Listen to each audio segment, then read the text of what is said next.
আসসালামু আলাইকুম। দেখেন এই হলো সৌদি আরবের ঘর, মাটির ঘর।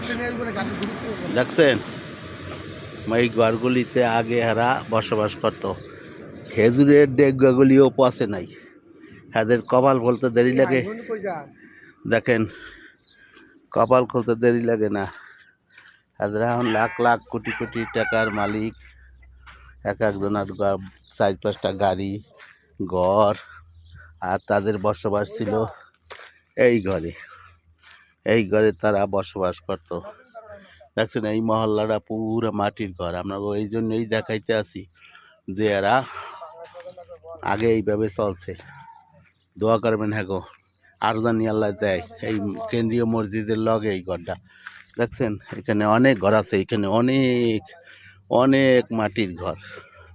এরা এই ঘরে বসবাস করতো, থাকতো। তারপরও হিংসা ছিল না। দেখছেন খেজুর পাতাগুলি এখনো পচে নাই। সামনে তো একটু দেখাই, আমরা একটু দেখেন এই যে ঘরের পজিশন, সব কিছু দেখাইলাম। আল্লাহ এখন দৈফিক দিছে, দান করছে। আল্লাহ এরা অনেক টাকার মালিক, অনেক ভালো চলে। আল্লাহ এখন নিয়ামা দিছে। দোয়া করেন আরও জানি কুলো মুসলমানরা এভাবে চলতে পারে, ন্যায় নীতিভাবে চলতে পারে। দেখছেন এরা কোনো হিংসা নাই। এই হইলে ঘরের ভিতরে চেহারা।